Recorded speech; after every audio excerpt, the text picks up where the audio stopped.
bienvenue sur lamagiedesétampes.com.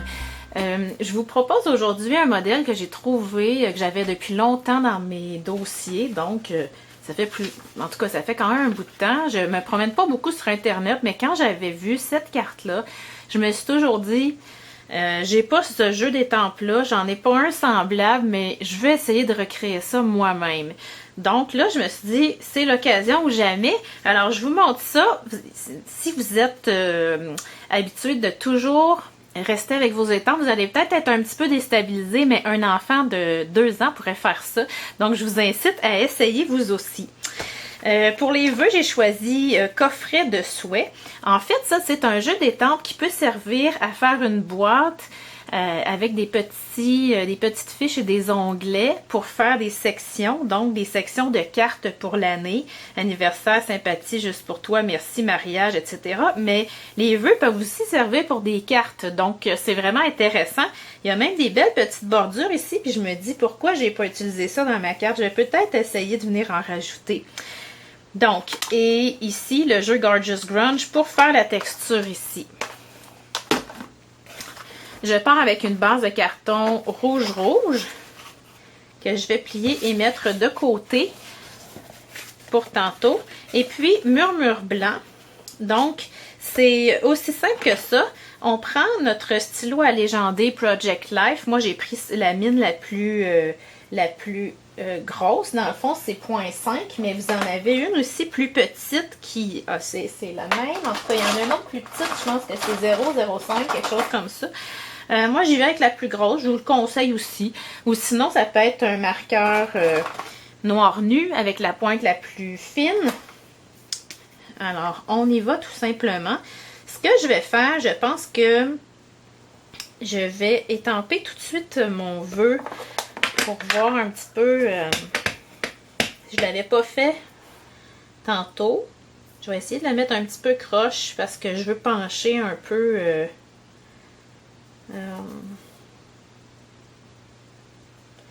En tout cas, voyez-vous, je pourrais le faire en dernier, ça serait encore mieux, mais moi, dans le fond, je me casse pas la tête quand je bricole, vous avez déjà remarqué. Alors là, tout simplement, je vous incite à ne pas tenir serré votre crayon. On relaxe, on peut ajouter nos doigts. On va s'en aller faire des spirales, mais on veut pas faire une spirale très régulière. On veut y aller vraiment n'importe comment, presque comme si on tenait notre crayon comme un enfant puis qu'on faisait un peu des barbeaux. Donc, je vais essayer de vous approcher un petit peu. C'est pas scientifique, hein? C'est un essai que moi j'ai fait pour essayer d'imiter ce que la dame avait fait. Et puis, je trouve ça vraiment le fun de pouvoir faire ça un peu n'importe comment. On essaie non plus, tu sais, de pas quand même trop barbouiller, là. Et on essaie de respirer aussi quand on fait ça. Là, vous allez me dire, qu'est-ce que tu es en train de faire là? Mais oui, ça fonctionne. Et si vous trouvez que votre spirale est trop régulière, mais vous pouvez venir ajouter n'importe comment, en fait. OK. Donc, ensuite de ça, pour aller ajouter des feuilles, en fait, c'est qu'on va aller colorier ça à l'éponge. J'ai sorti mon duo préféré de tous les temps, donc vert olive et rouge. Et des petits doigts éponge comme ça. Donc, ça va aller bien pour le faire dans le rouge. On va le faire tout de suite. Et j'essaie de ne pas y aller de façon uniforme. Je veux qu'il y ait des coins qui sont un peu plus foncés, d'autres un peu plus pâles, mais sans étudier, bon, ça me prend une lumière ici, ça me prend une lumière, une ombre là. Moi, je pense que faut que ça ait l'air naturel. Sinon, trop étudié, j'aime pas ça, mais c'est une question de goût. Voyez-vous, si on va aller faire nos feuilles, avouez que c'est un petit peu plus difficile d'être précis si on veut faire des feuilles. Donc, ce que je me suis dit que j'allais prendre, j'ai choisi ma perforatrice ici. Et puis, c'est passereau. Ou bien la perforatrice ici de poinsettia, vous pourriez vous en servir. Ou bien des framelits. Ou tout simplement vous faire un pochoir maison en découpant dans un carton. C'est pas plus compliqué. Et là, on va venir utiliser certaines portions. Comme là, j'ai besoin d'une feuille plus petite.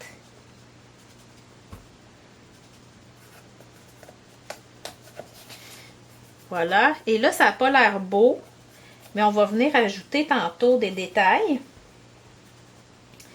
Aussi très rapide et très...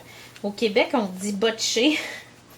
Bâclé peut-être pour mes amies françaises. En tout cas, je sais pas quel mot sortir pour ça, là. On va venir ajouter des détails avec notre même stylo à légender. Vous voyez que c'est pas long. Vous pourriez faire ça avec vos enfants, vos ados. C'est tellement agréable.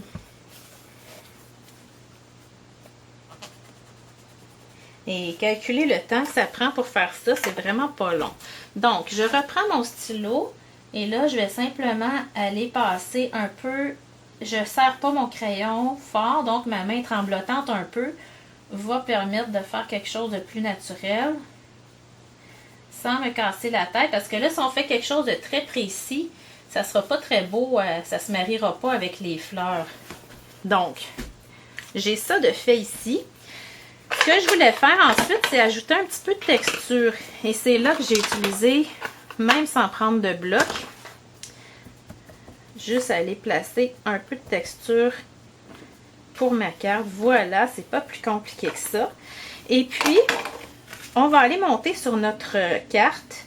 Voyez-vous, j'aurais pu mettre le vœu juste à la fin pour dire, ben, je vais le mettre vraiment droit par rapport à ma carte, mais au lieu d'aller, au début mon idée c'était comme ça, je vais vous montrer, et d'aller poser une petite bande noire là et une dans le bas, voyons, pardon, mais j'ai changé d'idée et j'ai décidé de tout simplement reculer un petit peu, de pencher un petit peu pour aller faire changement.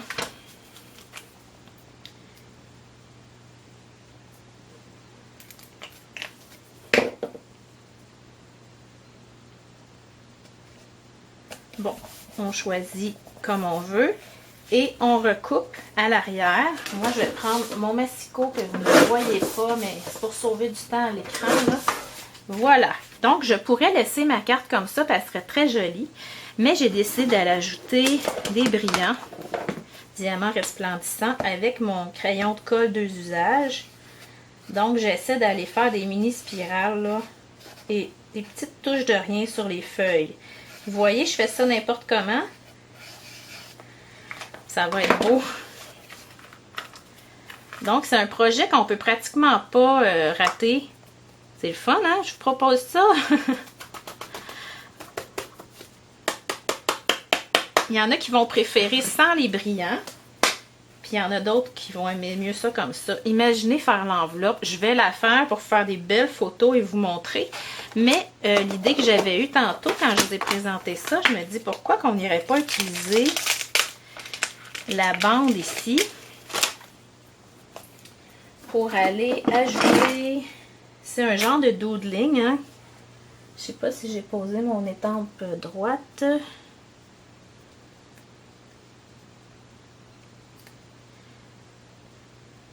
En tout cas, c'est pas parfait, mais je vais faire un petit test à côté. Ah, c'est beau! Ça va être en plein dans le style un peu doodling. Regardez ça! Bon, ici, j'ai besoin d'un petit post-it parce que là, ma carte est déjà montée. Ah, j'aime ça beaucoup. Y avoir pensé, avoir su avant que j'allais faire ça, j'aurais probablement gardé un espace dans le bas. Pas coller trop mes fleurs dessus, mais bon, vous avez l'idée maintenant et vous allez pouvoir l'adapter à la maison. Donc, il me reste à compléter mes enveloppes. Je vais vous mettre le lien de la créatrice originale de cette superbe carte-là. Et dans le fond, je vous dis, amusez-vous. Ça serait beau faire un ensemble de cartes avec une carte rouge-rouge, une carte melon mambo, toujours avec le vert olive qui unifierait le tout, une carte narcisse délice, bref, avec toutes les couleurs de rose. Imaginez le cadeau que ça va faire. Alors, je vous laisse aller bricoler ça et je vous souhaite une superbe journée.